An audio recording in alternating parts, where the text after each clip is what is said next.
Baik, bismillahirrahmanirrahim. Assalamualaikum warahmatullahi wabarakatuh. Waalaikumsalam warahmatullahi wabarakatuh. Alhamdulillahirrahmanirrahim. Wabillahi nasta'in ala umuri dunya waddin. Salatu wassalamu ala asyrofil anbiya'i wal mursalin wa ala alihi wa sahbihi ajma'in, amma ba'd. Alhamdulillahirrahmanirrahim. Pada kesempatan yang kesempatan penuh berkah ini, kita bisa sama-sama berkumpul untuk kembali bermuamalah bersama orang kita atau Ahmad Jalani, masih dalam pembahasan hadis-hadis pilihan dari kitab Taisir fi Fathil Mu'in. Baik, tidak perlu berlama-lama lagi, marilah kita mulai kajian pada siang hari ini dengan baca basmalah. Bismillahirrahmanirrahim. Bismillahirrahmanirrahim.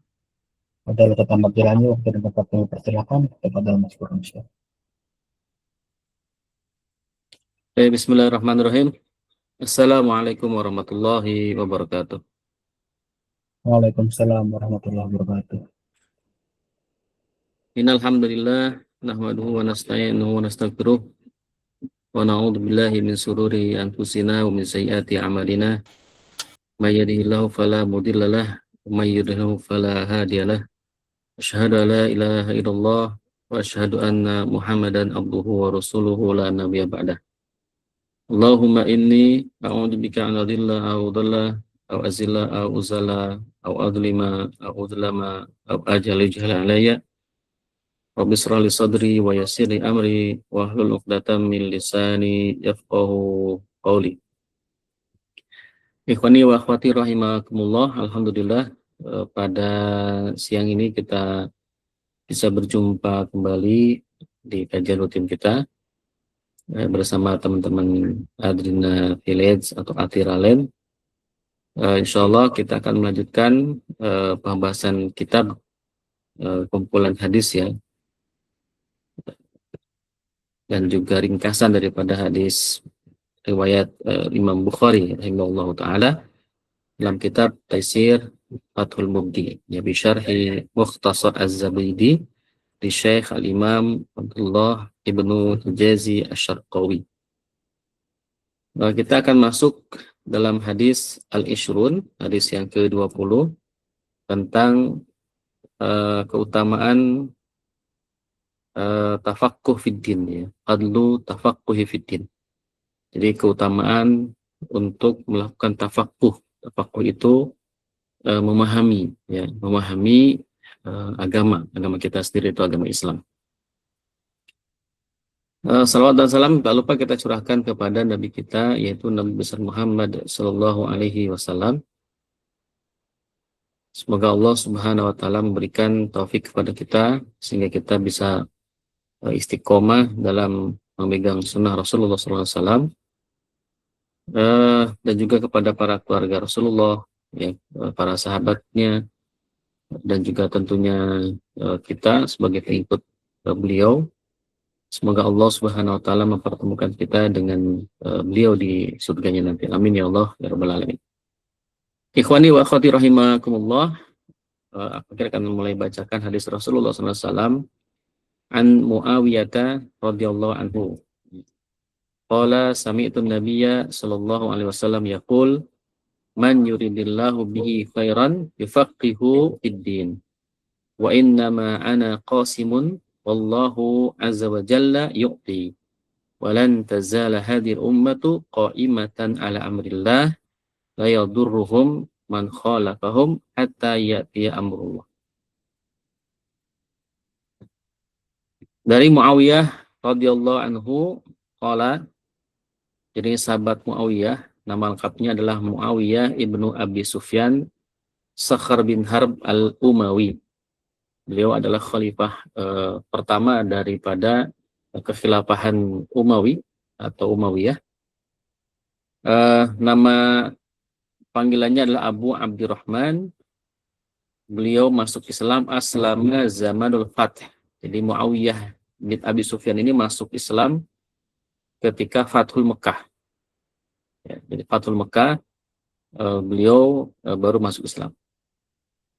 Dan beliau ini meriwayatkan sekitar mi'ata wa thalathuna hadisan, jadi 130 hadis. Dan beliau termasuk orang yang wakana haliman kariman sa'isan aqilan khaliqan li imarah. Jadi beliau ini orang yang lembut, ya, juga mulia, juga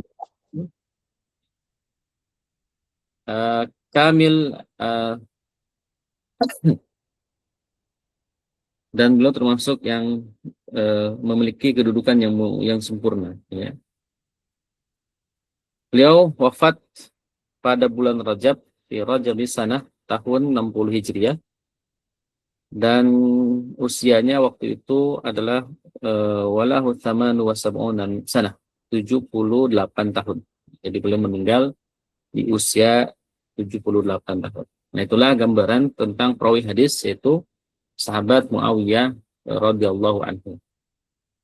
Nah, qala, beliau berkata, sami'tu Nabiyya sallallahu alaihi wasallam, aku mendengar Nabi Muhammad sallallahu alaihi wasallam yaqulu, bersabda, man yuridillahu bihi khairan yufaqihu fiddin. Barang siapa yang Allah kehendaki dengannya kebaikan, yufaqihu fiddin, maka Allah akan memfaqihkan, ya, menjadikan orang itu faham terhadap agama. Gitu. Jadi barang siapa yang Allah kehendaki pada diri seseorang itu kebaikan, jadi orang yang ingin Allah kehendaki kebaikan pada diri orang itu, maka insya Allah akan membuat fakih. Ya, Allah akan memfakihkan, memahamkan pada orang tersebut agama. Ya. Jadi disebutkan di sini man yuridillahu, yakni yuridu bidomil ya wa kasara, ya, minal iradah wa ya sifatun takhsisun ahadu tarfai al-mumkin bil wuqa'. Jadi Allah betul-betul menginginkan, ya, menginginkan pada seseorang tersebut kebaikan. Maka kebaikan itu apa? Jami'ul khairat, ya. Jadi semua kebaikan. Jadi kalau Allah menghendaki semua kebaikan itu ada pada diri seseorang, atau disebutkan di sini khairan aziman, kebaikan yang sangat besar, maka apa yang akan Allah lakukan? Yufaqihu fiddin. Nah, jadi Allah akan memahamkan pada diri orang tersebut agamanya. Ya. Yufaqihu bil makna yani al-fahmu, ya. Al-fiqhu bil makna al-fahmu. Jadi fikih itu maknanya al-fahmu, memahami. Maka yang dimaksud di sini adalah wal muradu bihi huna, yang dimaksud di sini adalah kullu fiqhin fi ulumiddin. Jadi semua pemahaman terkait dengan ilmu-ilmu agama. Jadi memahami syariat. Ya. Jadi kalau Allah kehendaki kebaikan pada diri seseorang, maka Allah akan fahamkan pada diri orang tersebut ilmu syariat atau syariat Islam. Gitu. Nah, insyaallah nanti akan dibahaskan maknanya, ya. Kita bahas secara bahasa dulu. Wa innama ana qasimun, dan sesungguhnya ana, kata Rasulullah, saya, qasimun adalah orang yang membagi. Ya. Jadi yang dimaksud membagi di sini apa? Wa innama ana qasimun ay uqassimu bainakum ma uhiya ilayya. Jadi aku hanyalah seorang yang membagikan apa yang diwahyukan pada diriku, kata Rasulullah. Jadi Rasulullah yang membagikan kepada sahabat-sahabatnya, kemudian sahabat-sahabatnya membagikan kepada murid-muridnya, dan terus seperti itu, membagikan semua apa yang diwahyukan Allah kepada Rasulullah SAW. Ya. Jadi wa innama ana qasimun wallahu azza wa jalla yu'ti, sesungguhnya Allah lah yang memberinya. Ya. Jadi ibarat kata yang belajar kepada Nabi Muhammad SAW kan seluruh sahabat itu belajar. Tapi kapasitas dari masing-masing sahabat itu berbeda-beda. Ya, ada yang faqih fiddin banget, ya kan, sebagai ahli tafsir, seperti misalkan sahabat Abdullah bin Abbas, ya kan. Selain beliau ini orang ahli tafsir, karena beliau memang rajin belajar, kemudian juga beliau didoakan oleh Rasulullah SAW sebagai ahli ta'wil, itu ahli tafsir, maka beliau seorang sahabat Nabi yang memiliki kemampuan mentafsirkan Al-Quran, gitu ya. Atau juga kemudian ada seorang sahabat Nabi yang lain, Anas bin Malik, ya. Seorang Anas bin Malik, seorang putra, ya, dari Ummu Sulaim, yang diserahkan kepada Rasulullah pada usia 10 tahun, ya, untuk melayani Rasulullah SAW, menjadi khadim, menjadi pelayan Rasulullah, membantu Rasulullah di rumah. Ya, ibarat kata seperti membantu memberes rumah dan sebagainya. Tapi juga Anas bin Malik belajar kepada Rasulullah langsung. Ya. Dan Rasulullah juga mendoakan Anas bin Malik. Ya, selain Allah doakan beliau agar menjadi seorang ulama, ya, juga panjang usianya, dan Allah dan Rasulullah juga mendoakan Anas bin Malik menjadi sahabat Nabi yang memiliki kekayaan yang melimpah gitu ya. Dan doanya terkabul. Anas bin Malik, ya, sahabat Nabi yang paling akhir meninggal karena usianya paling panjang, kemudian juga anak-anaknya banyak dan hartanya juga banyak. Ini insya Allah ya. Nah, jadi tetap kata Rasulullah, aku yang aku yang membagikan wahyu. Maksudnya apa yang diajarkan oleh Allah, Rasulullah membagikan kepada kaum muslimin. Tetapi sejatinya Allah lah yang memberi. Nah, jadi bisa saja di pesantren atau di tempat kajian seperti ini, ya, mungkin gurunya sama, metodenya sama, tapi muridnya berbeda-beda. Ya. Ada yang bisa nangkap semuanya, ya kan? Ada yang bisa memahami semuanya, ada yang harus mengulang-ulang dulu baru paham, ya. Ada yang harus mencatat baru paham. Itu memang beragam. Ya. Dan itu kembali kepada hak prerogatif Allah, bahwa Allah lah yang memberikan ilmu pada diri seseorang. Ya, tergantung pada apa? Tergantung kepada satu kehendak Allah Subhanahu wa taala, kalau yang menghendaki, atau tergantung dengan masyaqqah, upaya yang dilakukan, keseriusan al-juhud daripada si pelajar tersebut. Ya.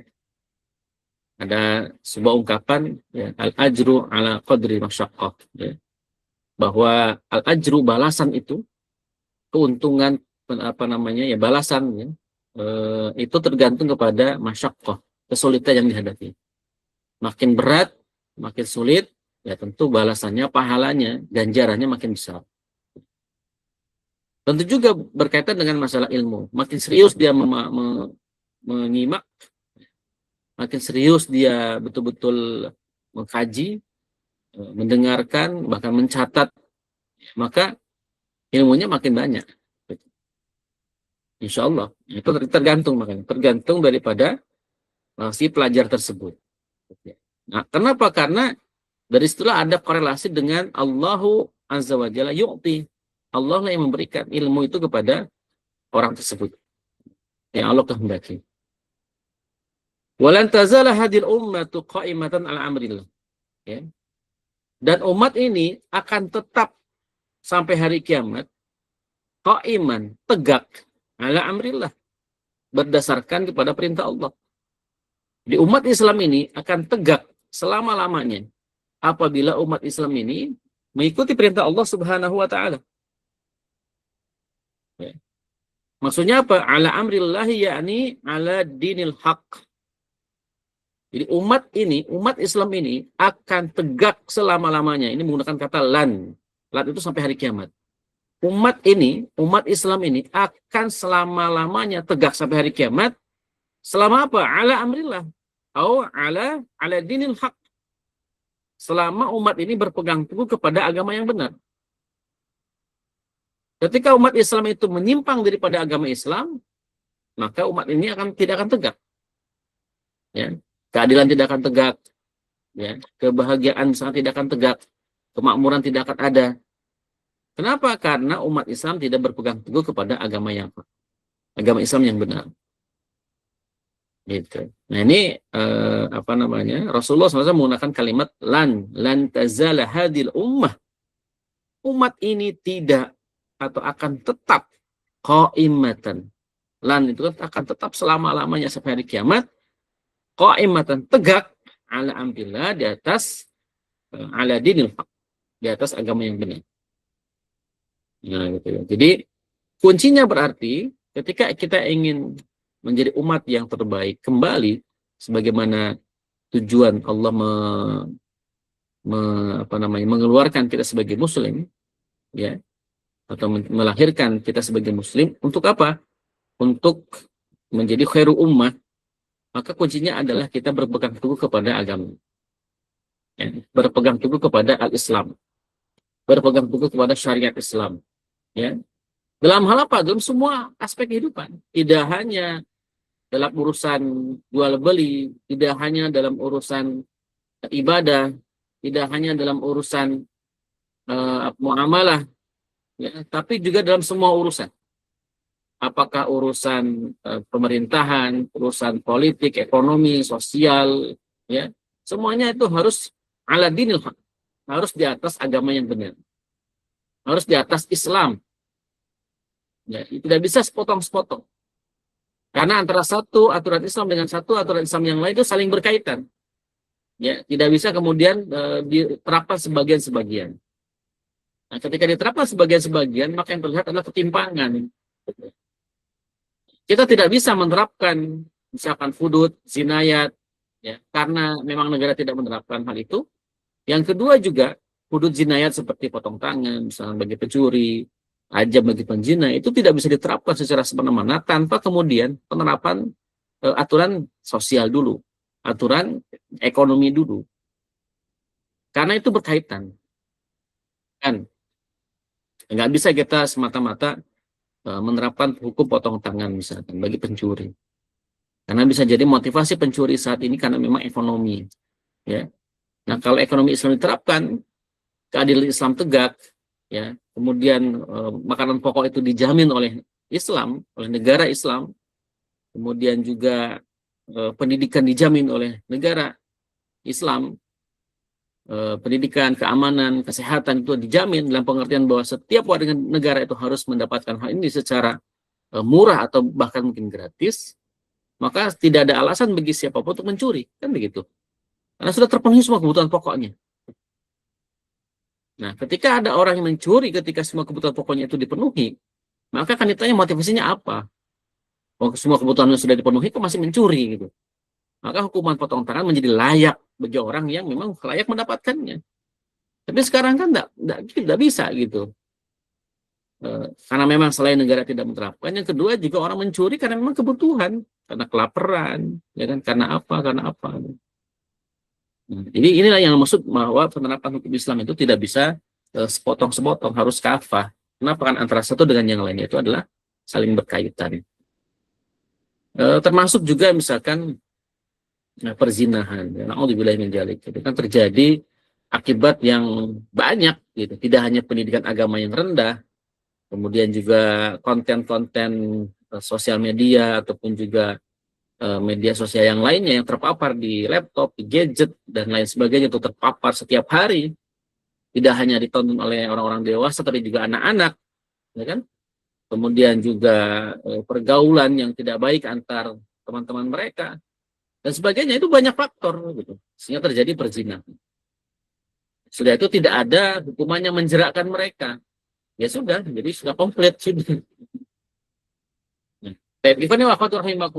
Maka kalau kita ingin agama itu tegak, qaimatan ala amrillah, harus tegak di atas perintah Allah, yakni tegak di atas ala dinil haq. La yadurruhum man khalafahum,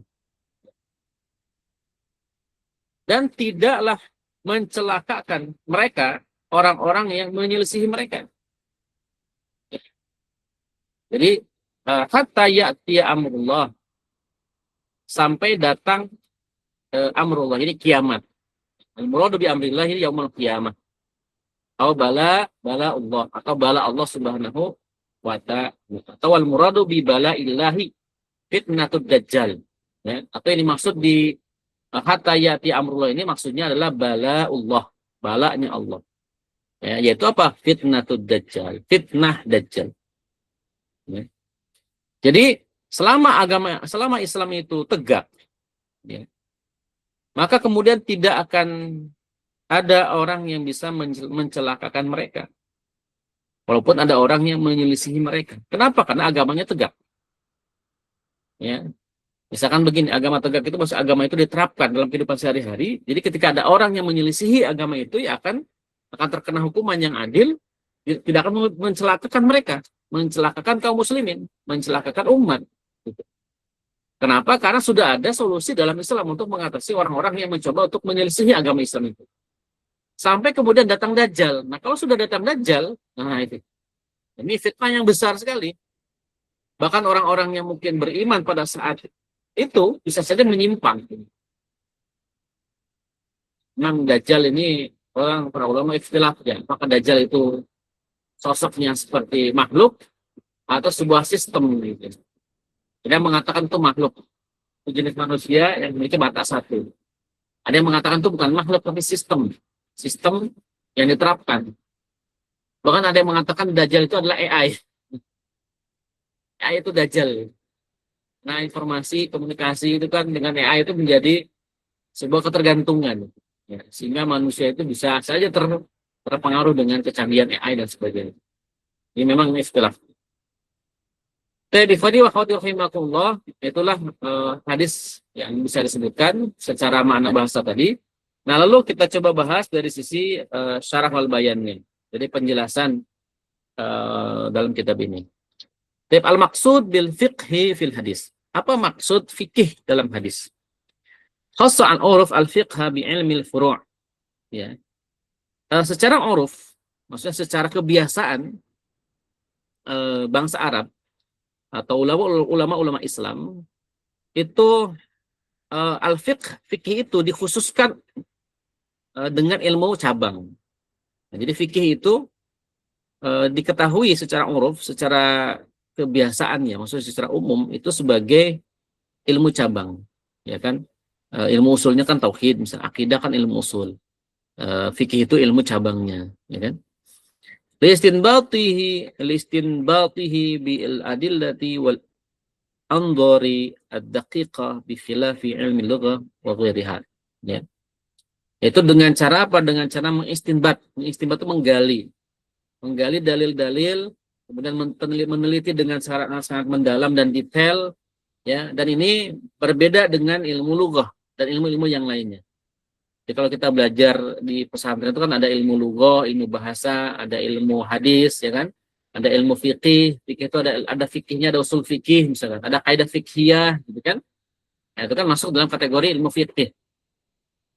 Nah, ini berbeda dengan ilmu bahasa atau juga dengan ilmu-ilmu yang lainnya. Bisa berbeda dengan ilmu hadis, berbeda dengan misalkan ilmu mantiq dan ilmu-ilmu yang lainnya. Nah, ini makna fikih secara bahasa. Nah, maka tetapi maksudnya adalah alhamdulillah alal ma'na al-lughawi li ya'umma kullu fiqhin fid din wa yashmulu tafsir al-Qur'an wal hadis wa ulumihi wal fiqh wa usulihi wa ghairu dzalik min ulumi syar'iyyati atau syari'ati al-mutahharah. Tetapi yang dimaksud dalam hadis tersebut itu bukan dalam pengertian bahasa. Maksudnya begini, orang yang dianggap baik itu, kalau yang ingin Allah inginkan baik itu bukan maksudnya akan Allah pahamkan dalam ilmu fikih saja, bukan. Gitu ya. Nah, tetapi yang dimaksud dalam hadis itu adalah ilmu fikih dalam pengertian ilmu syariat. Ya, berarti kullu fikih fiddin. Jadi setiap cabang dalam agama, apakah itu tafsir, apakah ilmu Quran, hadis, ilmu hadis, fikih dan usul fikih dan sebagainya. Pokoknya semua ilmu yang berkaitan dengan syariat Allah. Maka disebut sebagai faqih fiddin tadi. Yufaqihu fiddin. Nah, jadi bukan maksudnya adalah orang itu akan menjadi ahli fikih. Nah, bukan begitu. Tapi orang itu akan Allah fahamkan dengan agama.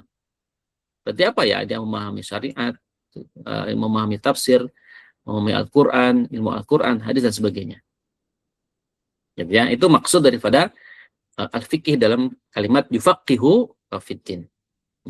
Inna tafawut fil afhami ni'matun minhu subhanah. Wa qad kana ba'du sahabati radhiyallahu anhuma yasma'ul haditha wa la yafhamu minhu illa dhahira al-jali.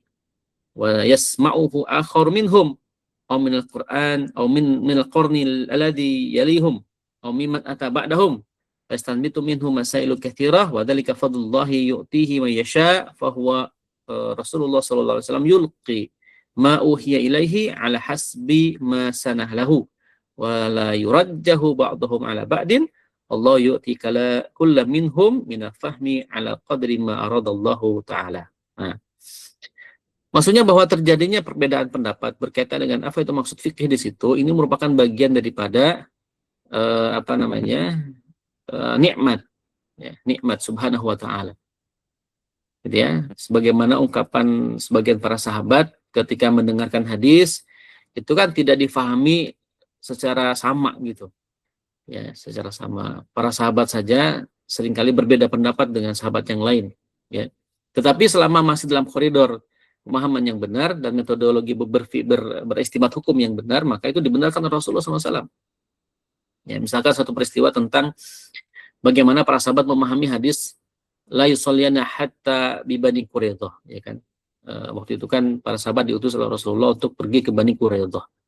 Lalu Rasulullah menyampaikan pesan kepada para sahabat, la yusalliyanna illa bi Bani Quraidah. Janganlah kalian sholat kecuali di Bani Quraidah. Maka para sahabat terbagi dua tuh ketika masuk sholat asar, waktu asar, ya, la yusalliyanna al-asra illa bi Bani Quraidah itu ya. Tidak, janganlah kalian sholat asar kecuali di Bani Quraidah. Nah, para sahabat berbeda pendapat tuh. Ada yang memahami, oh berarti kita ketika masuk waktu asar harus segera sholat. Berarti di perjalanan berhenti sholat asar di situ. Ada yang memahami sholat asar nanti di Bani Quraidah, artinya berarti di jama takhir. Nah, itu ada perbedaan pendapat di kalangan sahabat. Dua-duanya beda, dua kelompok yang berbeda. Kemudian setelah beres Bani Quraidah, kemudian pulang ke Madinah, lalu disampaikan kepada Rasulullah peristiwa tersebut. Kata Rasulullah dua-duanya benar. Gitu ya. Jadi ini selama orang itu punya kapasitas, para sahabat punya kapasitas untuk beristihad, maka dibenarkan oleh Rasulullah SAW, tidak disalahkan kedua-duanya. Nah, inilah salah satu kerahmatan dalam Islam ya, bahwa dalam Islam itu bisa saja antar ulama itu berbeda pandangan. Ya, dalam mazhab saja kan kita ada mazhab Imam Malik, ada Imam Hanafi, ada Imam Syafi'i, ada Imam Ahmad bin Hambal, ya ada mungkin satu lagi Imam Zaidi, Za'fari dan sebagainya. Itu selama dalam koridor metodologi berpikirnya benar, masih melandaskan kepada syariat Islam, punya dalilnya, ya maka nggak masalah. Maka bagi kita sebagai seorang muslim, seorang jamaah gitu ya, tidak ahsan, tidak baik ketika kita misalkan menyalah-nyalahkan praktek ibadah kaum muslimin yang lain, ya. Karena mereka sendiri pasti punya rujukan gitu ya, punya rujukan berkaitan dengan tata cara ibadah. Misalkan antara kunut tidak kunut, misalkan ya, antara menggerakkan jari ketika tasyahud itu dengan digerakkan atau tidak digerakkan gitu ya, dan sebagainya. Dan kalau kita lihat ya, kalau teman-teman cek ulang lagi rekaman kita membahas tentang kitab Kaifatus Sholli, itu kan Al-Fakir sampaikan beberapa hadis ya. Misalkan hadis tentang sholat ada yang di telinga, di bawah telinga, ada yang di dada, ada yang di bawah dada, itu kan banyak ragamnya. Dan masing-masing ada hadisnya gitu. Sehingga para sahabat para imam ya mazhab itu memilih mana yang diantara dalil Rasulullah SAW yang paling mereka yakini gitu. Jadi seyogianya bagi kita sebagai seorang jamaah, ya kan, tidak kemudian memperuncing perbedaan tersebut gitu ya. Itu suatu hal yang tidak pantas kita lakukan karena masing-masing insya Allah punya sandarannya. Nah, justru bagi kita adalah harusnya kita itu bukan mempertajam perbedaan itu, tetapi justru mengingatkan kepada siapapun untuk tidak untuk mengambil Islam secara kafah. Itu yang harus kita ingatkan, bahwa banyak kaum muslimin di dalam kehidupan sehari-harinya itu jauh dari Islam, ya kan. Jangankan misalkan ya Masya Allah, yang mungkin di Adinah Village itu sudah relatif terjaga ya, para karyawannya itu ya, masih terjaga itu, sholatnya ada yang mengingatkan, ngajinya ada yang mengingatkan, kemudian juga baca Qur'annya juga diajarin. Itu Al-Fakir pernah ngisi di satu pabrik gitu, ownernya itu curhat gitu, betapa untuk sholat saja itu susahnya minta ampun. Karyawan itu buat sholat saja itu susahnya minta ampun. Sampai kemudian sampai detail ya, SOP pekerjaan itu sampai mereka harus laporan ya ketika dalam pekerjaannya. Sholat, misalkan ngirim barang, ya, harus ada laporan sholat zuhurnya, dipoto selfie di mana sholatnya gitu. Sampai sebegitunya.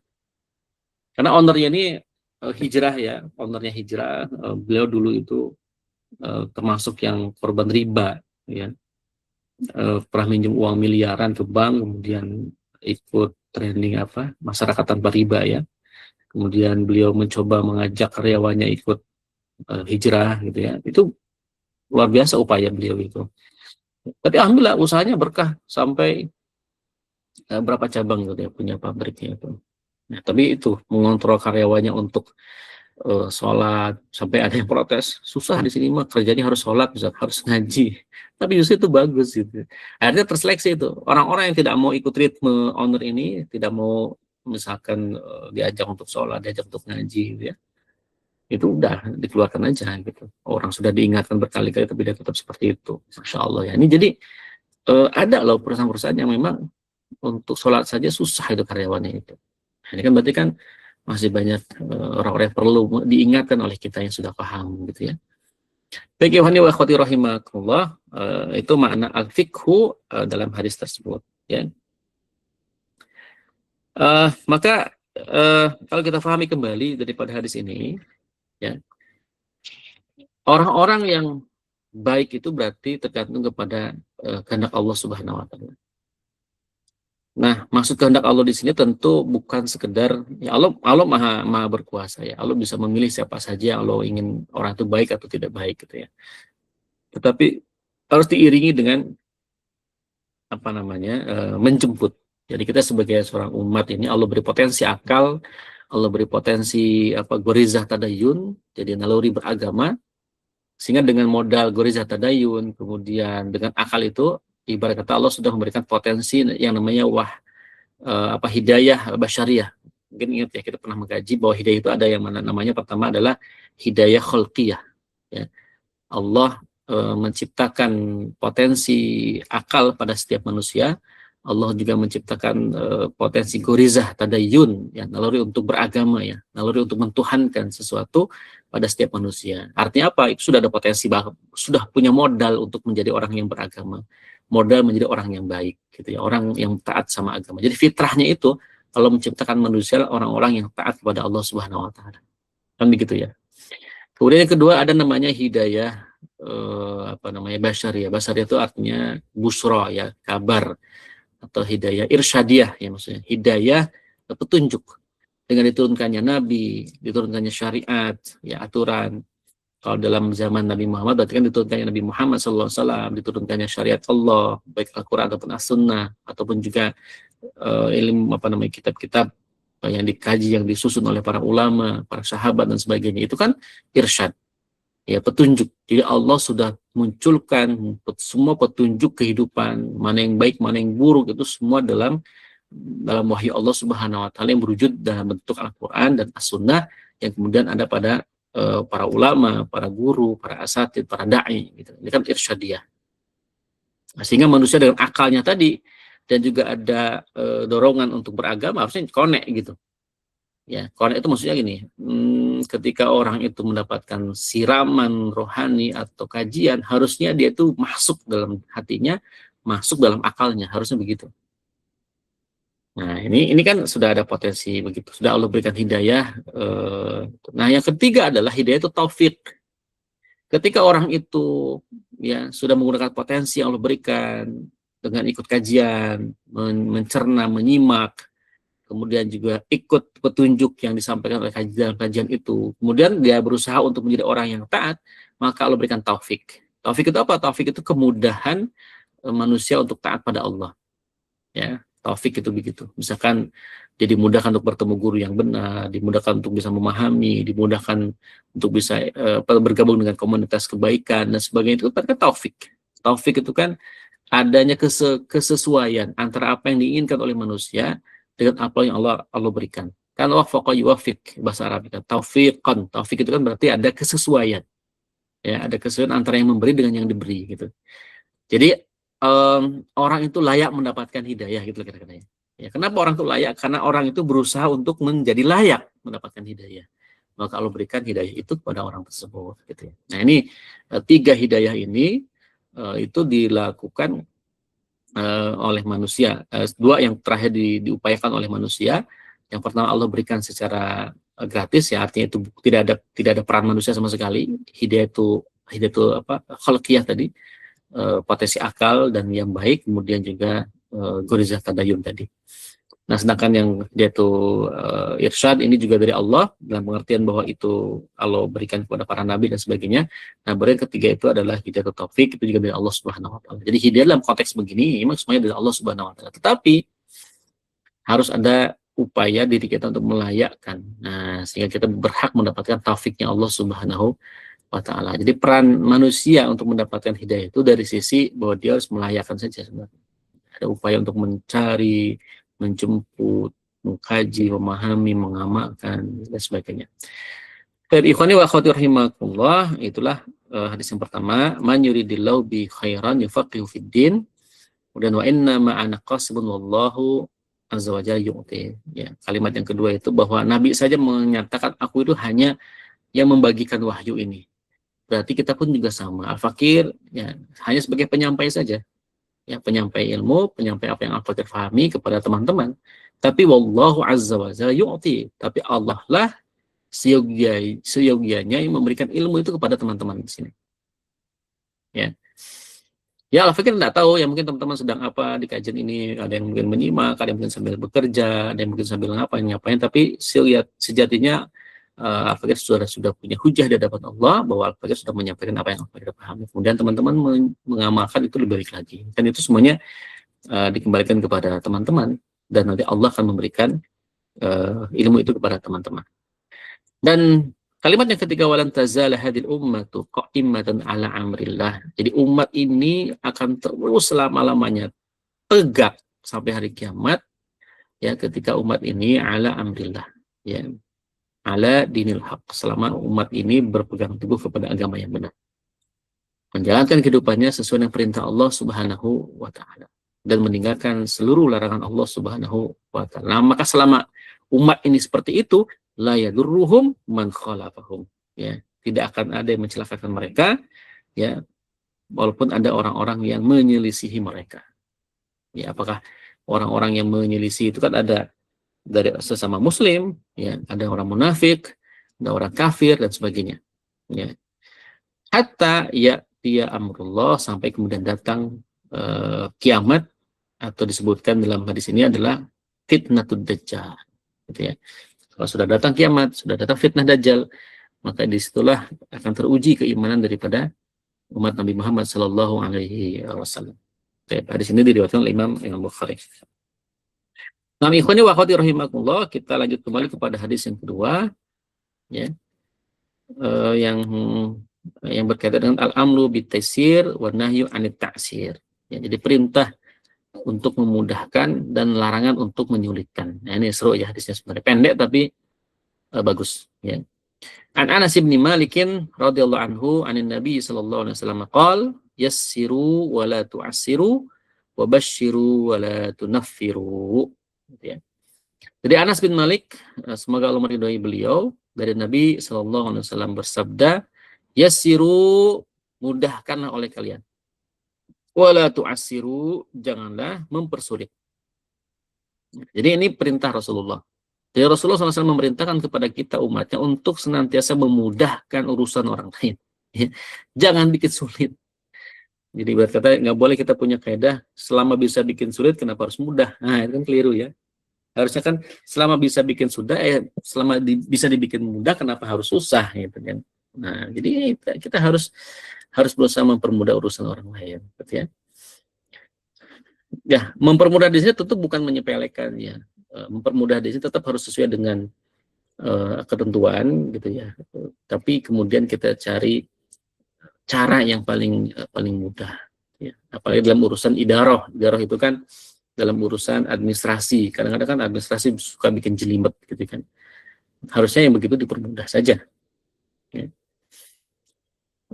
Jadi taisir ini berlawanan kata dengan taksir. Jadi taisir lawan katanya taksir. Taisir itu mudah, taksir itu artinya sulit.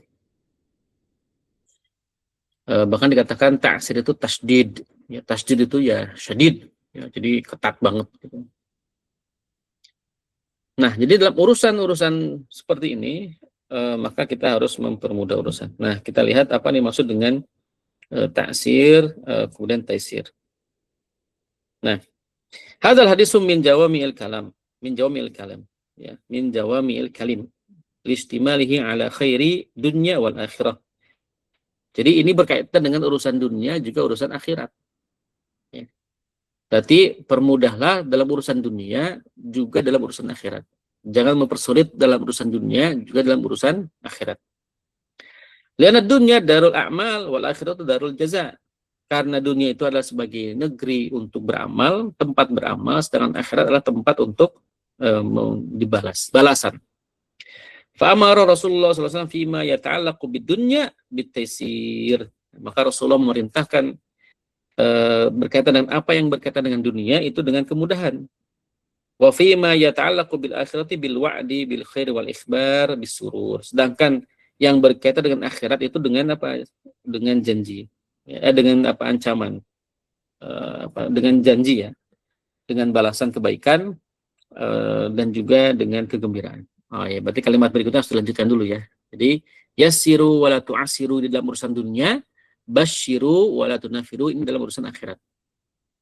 Ya, jadi basyiru itu maksudnya berilah kabar gembira, wala tunafiru janganlah bikin orang lari, jangan bikin orang kabur, gitu ya. Jadi dalam urusan dunia itu permudah, ya, bitaisir. Sedangkan dalam urusan akhirat itu basyiru, berilah kabar gembira. Ya, jadi dalam mengajarkan agama itu jangan selalu memberikan ancaman, awas lo kamu nggak sholat neraka, misalkan.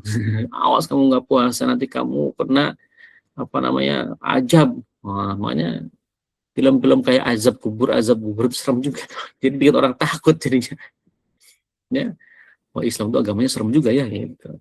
Nah, itu. Jadi justru dalam urusan akhirat itu kita lebih mengedepankan hal-hal yang sifatnya itu membahagiakan, gitu ya. Makanya ada satu kaidah, ya, untuk mengajarkan agama pada anak misalkan itu ada tahapannya. Yang pertama itu adalah kita harus munculkan rasa cinta dulu. Harus ada munculkan mahabbah di hati anak-anak kita terhadap agama kita. Ya, mahabbah kepada Allah, cinta kepada Rasulullah, cinta kepada ilmu itu dulu tuh. Kalau mereka sudah cinta kepada Allah, cinta kepada Rasulullah, cinta kepada ilmu, ya, maka mereka akan senantiasa melaksanakan perintah-perintah itu dengan senang hati, gitu. Bukan dengan ancaman. Awas kamu nggak sholat, abi pukul misalkan, gitu ya. Nah, itu nanti ada tahapan berikutnya. Tahapan yang pertama itu harus munculkan rasa cinta dulu kepada agama ini. Yang kedua harus munculkan rasa roja. Roja itu harapan. Harapan itu maksudnya begini, ketika anak itu ya menjalankan ibadah, apa sih balasannya, gitu kan? Kan bagi anak-anak itu kan kita gambarkan kamu dapat pahala banyak, kan kebayang pahala tuh kayak gimana, gitu. Ya itu nanti next berikutnya. Nah, untuk anak-anak kecil bisa kita beri hadiah. Misalkan, nah, kalau kamu puasanya cacap itu maksudnya purna sebulan penuh nih, Abi kasih hadiah. Atau kalau kamu ini hafal Quran, Abi kasih hadiah. Sejus misalkan berapa. Kalau kamu misalkan apa namanya sholat tahajud, Abi kasih hadiah apa. Itu boleh-boleh saja. Artinya akan ada muncul perasaan roja, harapan. Ada harapan yang bisa didapatkan oleh anak-anak, gitu. Tapi nanti ketika kita ngasih hadiah yang kita janjikan, kita harus sampaikan, harus disentuh keimanannya. Nah, misalkan, ini adalah hadiah dari Abi yang sangat sedikit, kecil sekali. Hadiah yang terbesar itu adalah dari Allah Subhanahu wa Ta'ala. Ya, nah, semata-mata kita harus melakukan karena Allah, bukan karena untuk dapatkan hadiah dari Abi, misalkan begitu. Nah, gitu ya. Jadi, itu harus kita bangun dialog iman dengan anak-anak kita. Ya, jadi bukan sekedar ngasih hadiah. Nanti suatu saat, anak-anak ketika nggak dapat hadiah, kecewa, misalkan begitu. Harus ditanamkan. Nah, begitu. Nah, itu roja. Baru kemudian ketika sudah mahabbah muncul, rojanya sudah ada, baru adalah al-khauf. Khauf itu rasa takut. Tetap harus disampaikan, ya. Sebagaimana di Al-Qur'an, itu ada ancaman juga. Ada ancaman bagi orang-orang yang meninggalkan agama Allah, bagi orang-orang yang kafir, bagi orang-orang yang maksiat. Itu ada ancamannya juga. Nah, dalam konteks pendidikan itu bisa disampaikan di akhir. Setelah muncul mahabbah, muncul roja, baru kemudian al-khauf atau rasa khawatir. Tapi ikhwani wa hadirin rahimakumullah,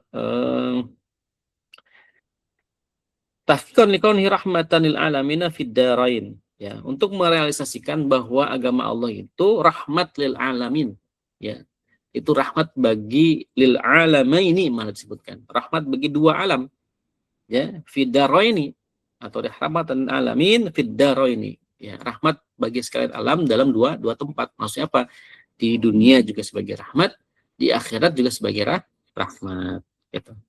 Nah, itu yang dimaksud dengan yassiru wala tu'asiru. Jadi permudahlah dalam urusan dunia, jangan kau persulit.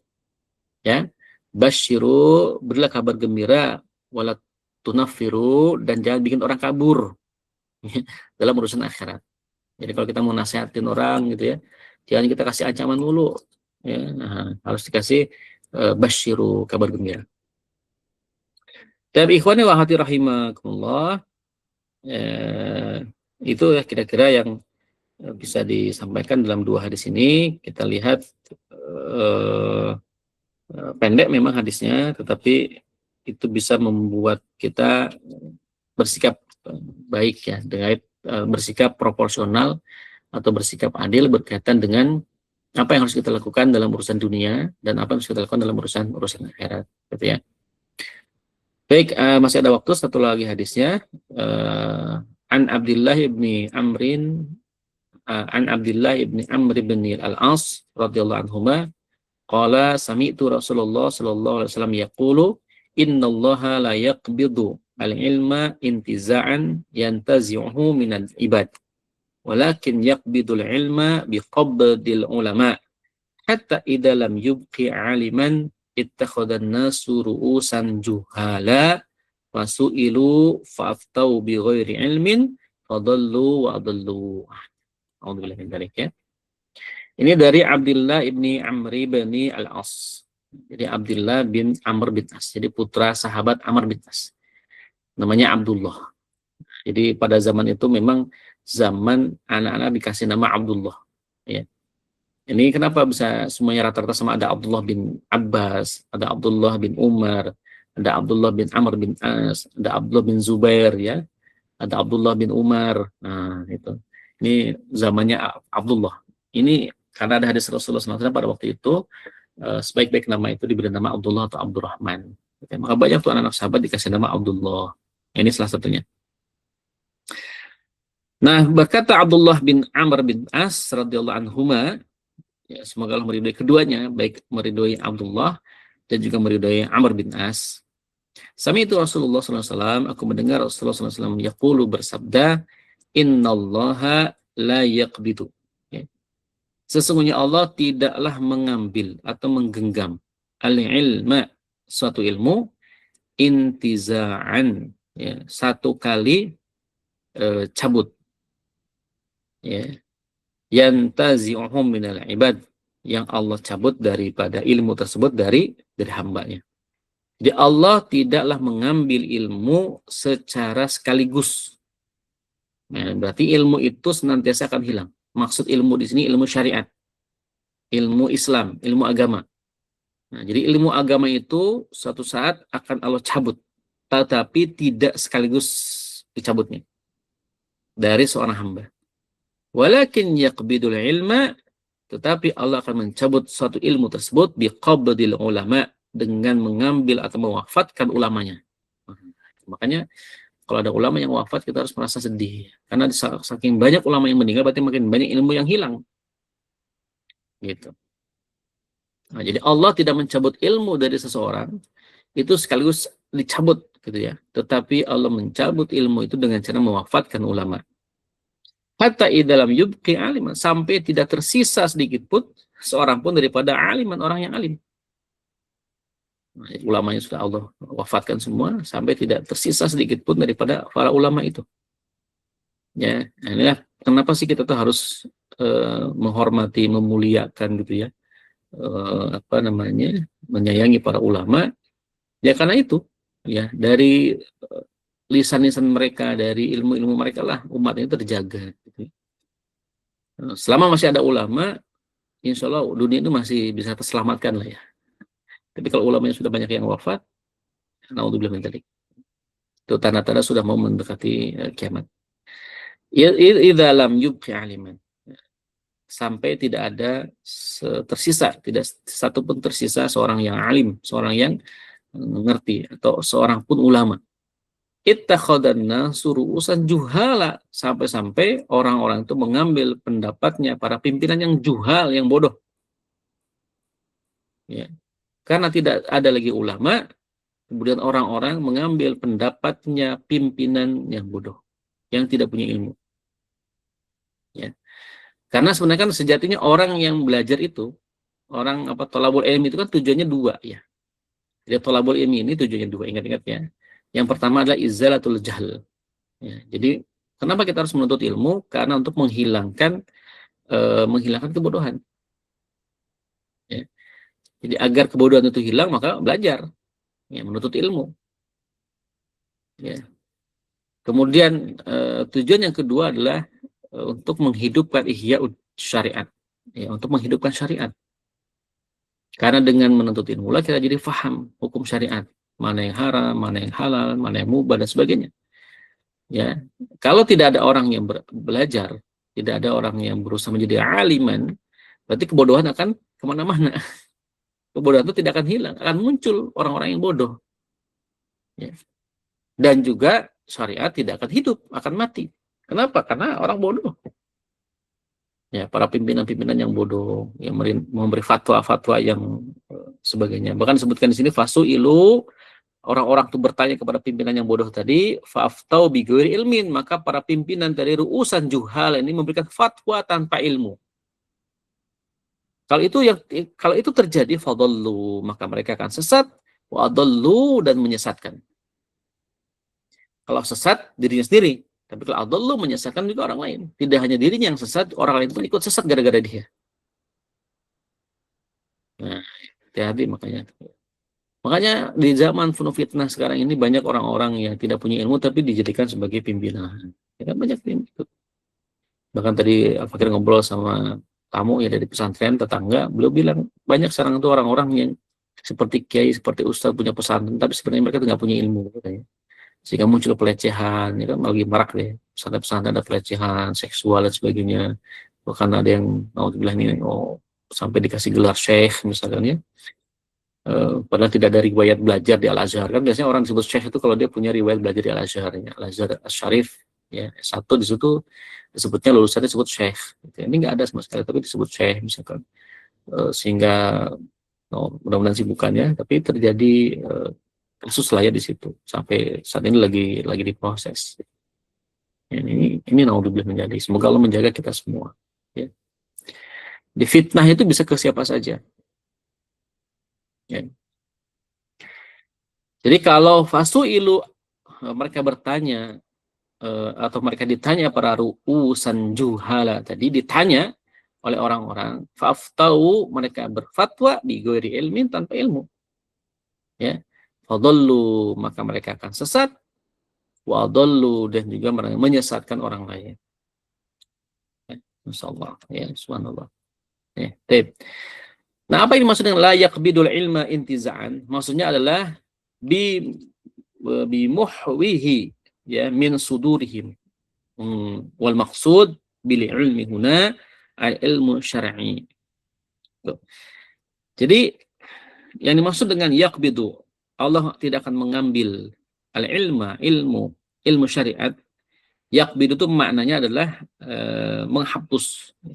Mengambil itu berarti Allah hapuskan ilmu intiza'an secara sekaligus. Dengan cara apa? Biqabdil ulama, yakni arwahihim, ya, dengan dicabutnya nyawa-nyawa mereka, diwafatkan. Jadi ini adalah wal muradu bihim al ulama wal mu'arraduna lil fatwa alladzina yalja'un nasu ilaihim. Yang dimaksud dengan ulama di sini adalah ulama yang dikenal bisa memberikan fatwa. Berarti ulama mustahid, ya, ulama yang sudah punya derajat ilmu yang tinggi, yang punya kemampuan beristihad. Ya, jadi orang yang punya kemampuan untuk mengeluarkan fatwa itu ulama besar, misalkan. Di mana orang-orang senantiasa meminta fatwa kepada beliau, kepada ulama ini. Maka kemudian cara untuk menghilangkan ilmu itu Allah cabut nyawa-nyawa.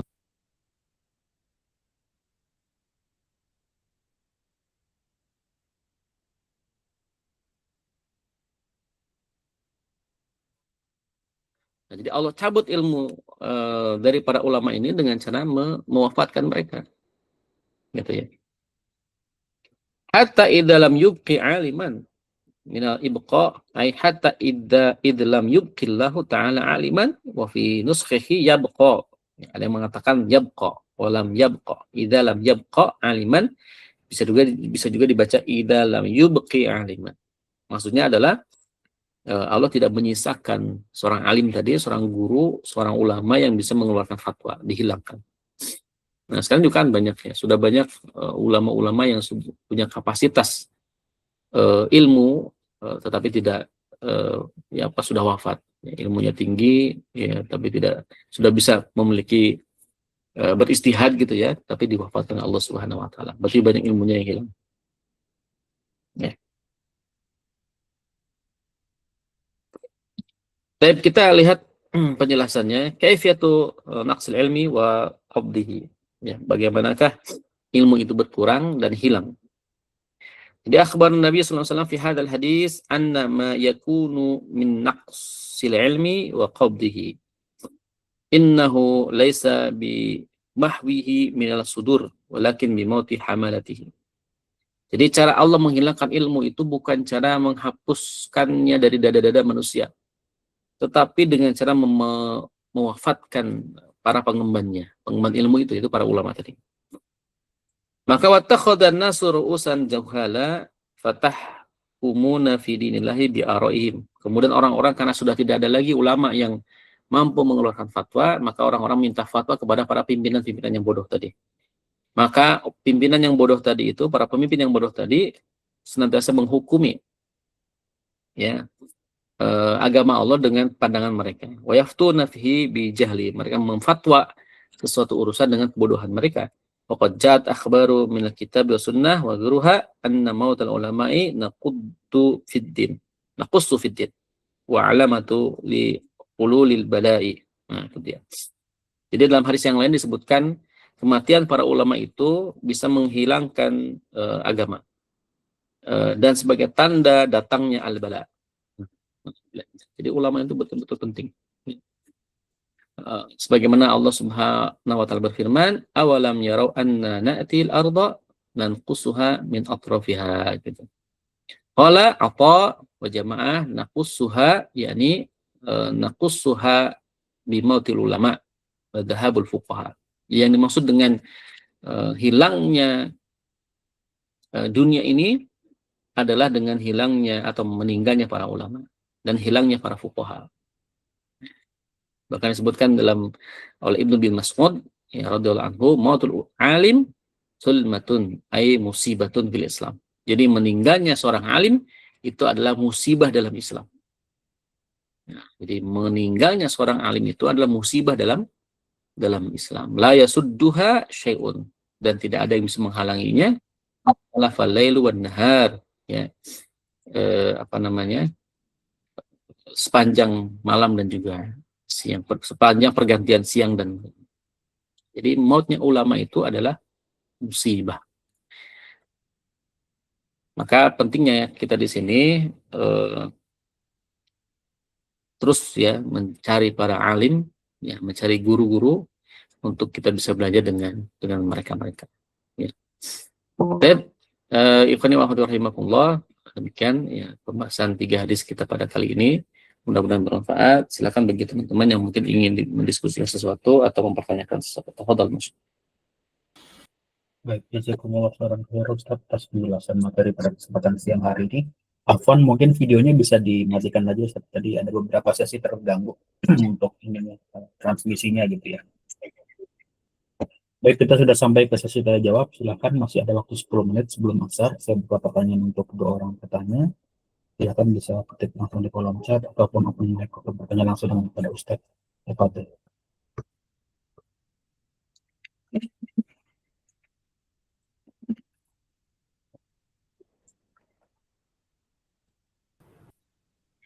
Bismillah, Assalamualaikum warahmatullahi wabarakatuh. Waalaikumsalam. Silakan. Waalaikumsalam warahmatullahi wabarakatuh. Ustaz, sebelumnya saya mau bertanya, kan kita itu kadang suka disuruh untuk sholat nih, cuman kadang ada momen dimana kayak nanti deh nunggu kalau ada hidayahnya gitu. Nah, untuk kita kata untuk untuk dapat kata belum dapat hidayah tuh harusnya seperti apa sih? Kayak misalnya hidayah itu haruskah dicari, dikejar, dipelajari, atau idealnya seperti apa ya Ustadz? Terima kasih. Ya. Baik, sebelum Ustaz menjawab, mungkin masih ada satu pertanyaan lagi, silakan.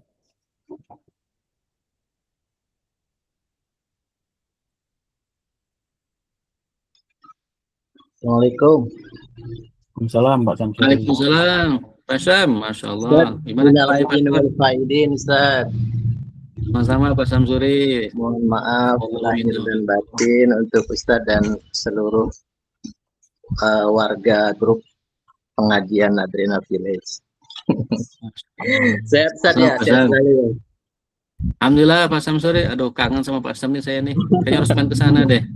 Insyaallah tuh, nanti bisa ketemu kali ya. Amin. Insya Allah, Insya Allah. Ini Ustaz, saya ingin bertanya kaitannya dengan tolabul ilmi.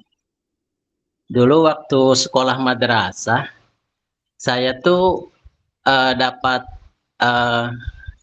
bukan dapat ilmu ya, dapat pengetahuan dan pembelajaran. Tuntutlah ilmu sampai ke negeri Cina. Nah itu hadis ini ada sambungannya nggak Ustaz? Artinya ada hadis lain atau ayat Quran yang menyatakan sambungan dari hadis tersebut.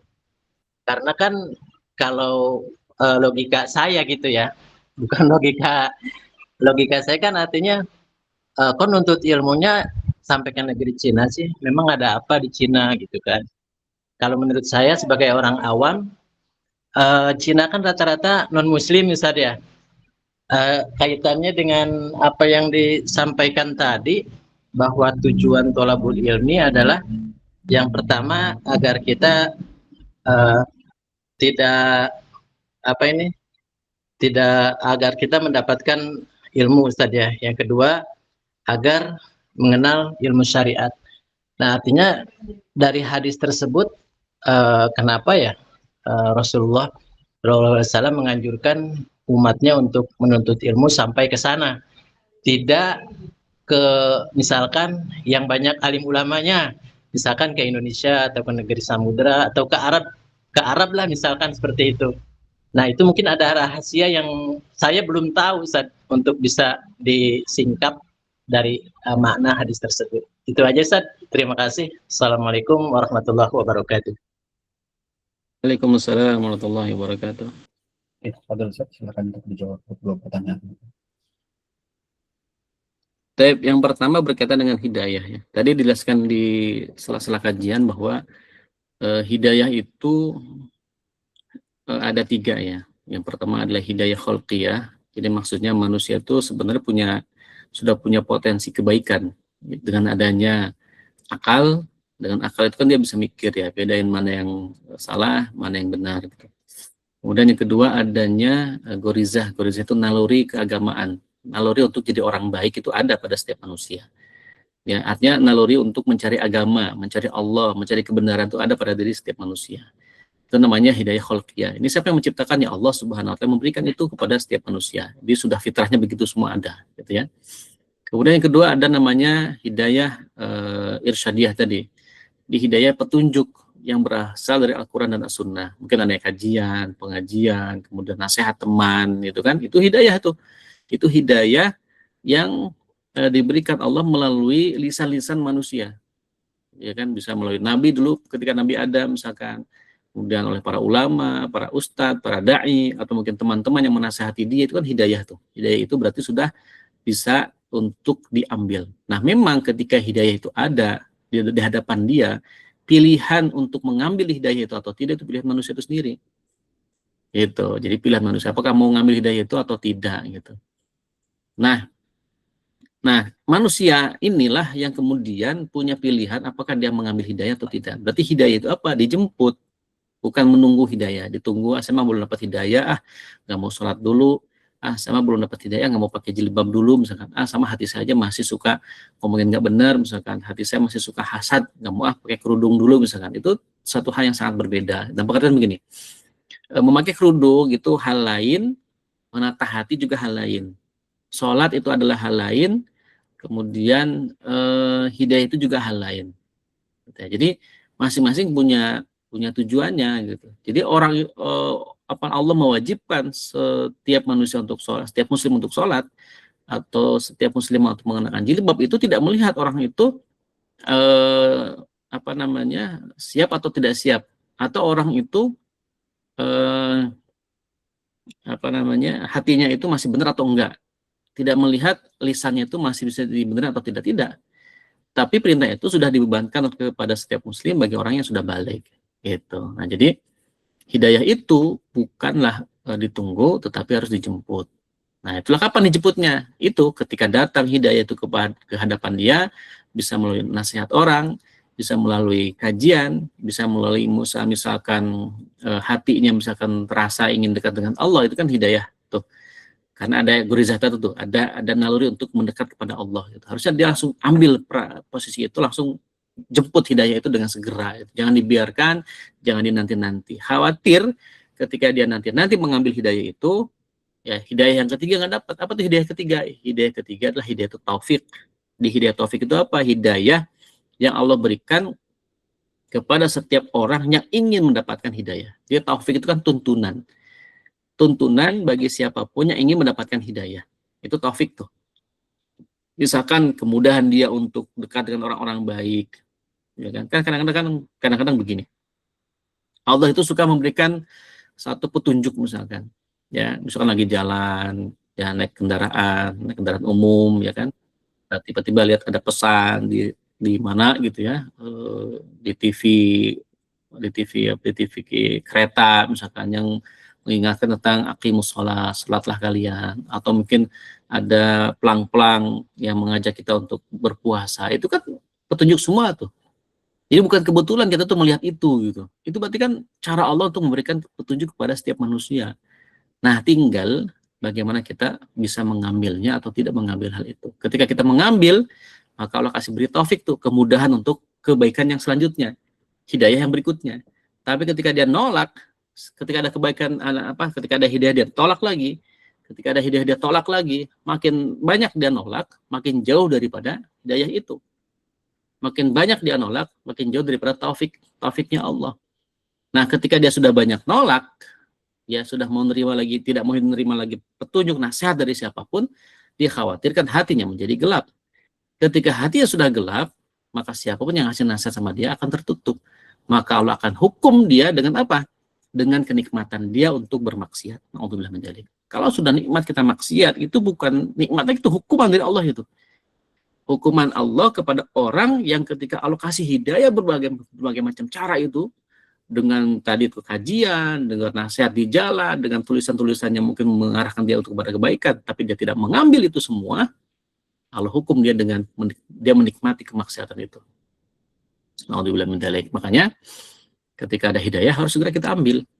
Ketika ada nasihat harus kita segera ambil. Jangan nanti, jangan taswif kalau kata para ulama. Taswif itu ilmu nanti, ntar aja besok misalkan. Ayo kamu pakai jilbab, ntar aja belum siap. Nah, harus segera itu.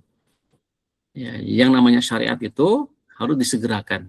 Ya, wasari'u ila magfiratim mir rabbikum. Bersegeralah kalian menuju ampunan Allah Subhanahu wa taala. Nah, insya Allah tuh ketika itu dalam proses seperti itu, ya walaupun mungkin dia belum sempurna mengamalkan agama dengan sempurna, tapi dia proses belajar untuk mengamalkan semua yang dia pahami, kemudian dia meninggal wafat, insya Allah wafatnya husnul khatimah. Itu daripada dia meninggal ketika berusaha menolak lagi hidayah. Itu berarti kan na'udzubillah min dzalik menjadi su'ul khatimah. Nah, itu yang pertama ya. Kemudian yang kedua berkaitan dengan utlubul ilma walau bisin. Tuntutlah ilmu walaupun sampai ke negeri Cina. Pertama dari sisi derajat hadis. Hadis ini memang para ulama seperti Ibnu Hibban misalkan itu menyebutkan hadis ini hadis yang dhaif, bahkan ada yang mengatakan hadis palsu gitu ya. Hadisnya lemah, bahkan ada yang mengatakan hadisnya itu adalah palsu. Berarti bukan hadis, itu sebagai sebuah ungkapan saja. Itu ya, itu yang pertama. Berarti tidak bisa dijadikan sebagai tuntunan bagi kita dalam mencari ilmu. Nah, tapi ada ulama yang menjelaskan gitu, walaupun hadis itu misalkan ada benar, atau kaidah itu mau dipakai untuk sebatas sebuah motivasi, itu boleh-boleh saja. Tapi jangan anggap itu sebagai sebuah hadis Nabi SAW. Maka maknanya adalah menuntut ilmu ke sana itu bukan ilmu agama, tapi ilmu dunia, gitu ya. Karena mungkin waktu itu kan di Cina itu terkenal bisa membuat kertas. Kan kertas itu ditemukan orang Cina itu. Dulu kaum muslimin itu tidak belum menulis di atas kertas. Kaum muslimin itu menulisnya di atas batu, pelepah kurma, kulit, onta dan sebagainya. Nah, baru muncul teknologi kertas itu dari Cina tuh. Nah, banyak orang-orang yang belajar misalkan cara membuat kertas ke Cina. Itu tidak masalah, karena masalah ilmu di situ maknanya ilmu sains, bukan ilmu agama. Nah, kalau belajar ilmu sains, itu bisa belajar kemana saja, mau ke Cina, mau ke mungkin negara komunis seperti Rusia, atau Cina, atau ke Amerika Serikat, untuk belajar ilmu dunia, atau ilmu sains, boleh-boleh kemana saja. Ya, Islam tidak membatasi, kalau belajar ilmu sains, itu kemanapun boleh. Ya, nah, maksudnya mungkin belajar sampai ke Cina untuk belajar ilmu sains, apakah itu kertas atau mungkin pengobatannya. Ternyata kan bekam itu, kop itu kan dari Cina awalnya itu. Diadopsilah oleh Islam menjadi hizamah atau bekam itu, dan pasdu misalkan. Ya itu kira-kira. Wallahu a'lam bishawab. Baik, terima kasih Ustaz atas jawaban yang memberikan. Alhamdulillah sudah masuk waktu sholat asar. Demikian kita cukupkan untuk kajian pada siang hari ini. Dan masih ada pertanyaan terkait 3 hadis, misalnya pembahasan 3 hadis, dan masih ada pertanyaan, silakan untuk langsung bertanya di grup. Insya Allah Ustaz akan menjawab juga, sudah ada waktu, bisa ada ilmu untuk menjawabnya. Demikian, wallahu a'lam bishawab. Terima kasih. Mari kita tutup kajian pada sore hari ini dengan membaca alhamdulillah, alhamdulillahirrahmanirrahim, dan membaca doa kafaratul majlis. Subhanallahumma bihamdika, asyhadu an la ilaha illa anta, astaghfiruka wa atubu ilaik. Terima kasih. Wassalamualaikum warahmatullahi wabarakatuh. Assalamualaikum. Waalaikumsalam. Tafin, barakallahu fikum. Jazakumullah khair. Pak Samsuri siapin panennya dulu, baru undang Ustaz Jalan itu. Panen apa itu yang Nah, siap.